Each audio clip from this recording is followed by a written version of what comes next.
తాకట్టులో ఉన్న బంగారాన్ని విడిపించి ఆ రోజు ఆన్లైన్ రేటుకే మేము కొంటాం. Sharma gold company.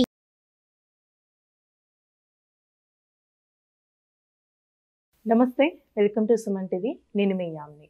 ప్రస్తుతం మనతో ఉన్నారు ప్రముఖ ఆధ్యాత్మికవేత్త గురుస్వామి బ్రహ్మశ్రీ రాజన్ నంబూద్రి గారు ఉన్నారు. గురుగారితో మాట్లాడి మనకున్న సందేహాన్ని అడిగి తెలుసుకుందాం.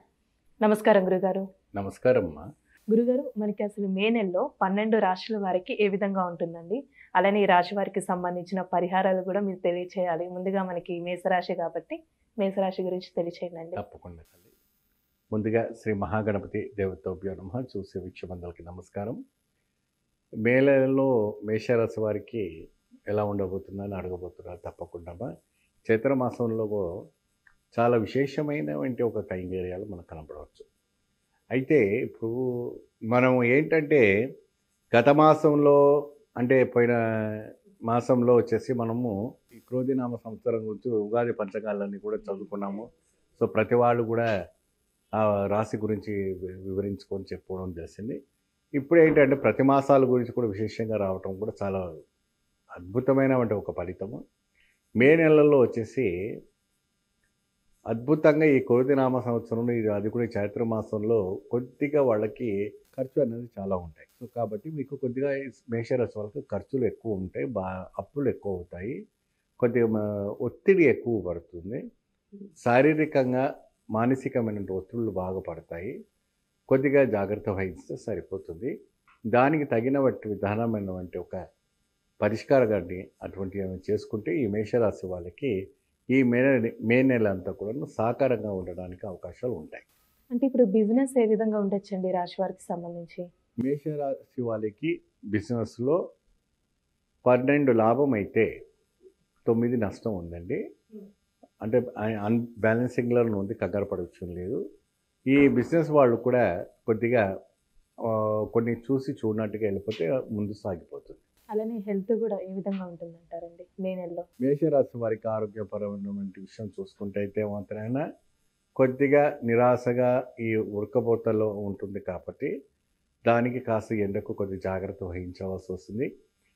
వయసు పైన పడిన వాళ్ళకి మాత్రమే కొద్దిగా నిరాశగానికి మరి నీరసానికి చాలా గురి అవ్వడానికి అవకాశం ఉంటుంది.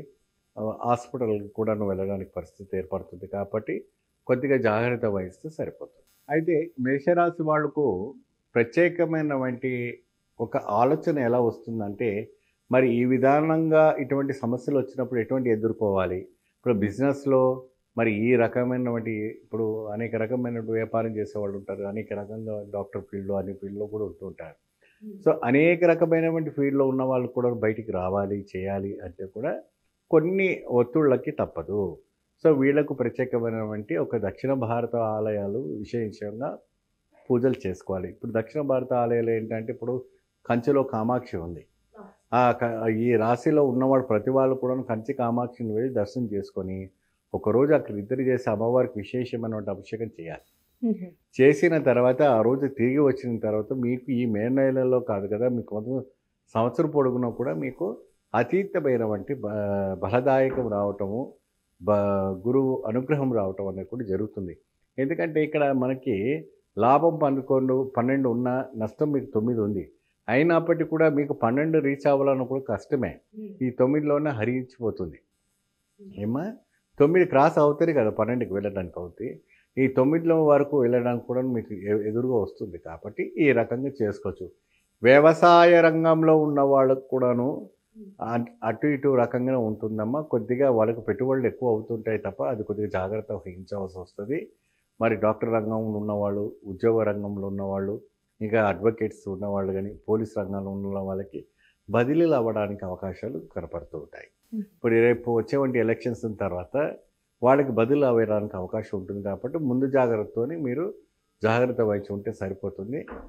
దానం విషయానికి వచ్చేటప్పటికి మాత్రాన గోవుకు విశేషంగా క్యారెట్ ఉంటుంది కదమ్మా, ఆ క్యారెట్ని ఒక మంచిగా మీరు దానం చేయండి, మంచి ఫలితం లభిస్తుంది. అంటే పరిహారం కూడా ఇదే చేసుకోవాలండి. పరిహారము అనేటప్పటికి మనం కంచికి వెళ్ళేసి అమ్మవారికి పూజ చేసుకొని చెప్పాను. కంచికి వెళ్ళి అమ్మవారికి విశేషమైన అర్చన, శ్రీచక్ర పూజ, అమ్మవారికి మరి అభిషేకము, ఇంకా అక్కడ అమ్మవారు ఎక్కువ శాతం ఎరుపు రంగు వంటి చీరను స్వీకరిస్తుంది కాబట్టి ముందుగానే ఆన్లైన్ బుక్ చేసుకొని అమ్మవారి దగ్గరికి వెళ్తే సరిపోతుంది. మేషరాశి గురించి చాలా చక్కగా తెలియజేశారండి మాకు. ధన్యవాదాలు. నమస్తే. చూసారు కదండి, అంటే కేరళ శాస్త్రం ప్రకారం గురుగారు మాటలు మనకి తెలియజేశారు కాబట్టి మీరు కూడా మీ జాతకానికి సంబంధించి కానీ మీ ఇంటి వ్యాపార వాస్తుకు సంబంధించి ఎలాంటి విషయాలైనా మీరు తెలుసుకోవాలనుకుంటే స్క్రీన్ మీద కనిపిస్తున్న నెంబర్కి కాల్ చేసి గురుగారిని సంప్రదించవచ్చు. ఇలాంటి విశేషమైన అంశాలతో మళ్ళీ మీ ముందుంటాను. ధన్యవాదాలు. సుమన్ టీవీలో మీ పర్సనల్ అండ్ బిజినెస్ ప్రమోషన్స్ కోసం కింది నెంబర్కి కాంటాక్ట్ చేయండి.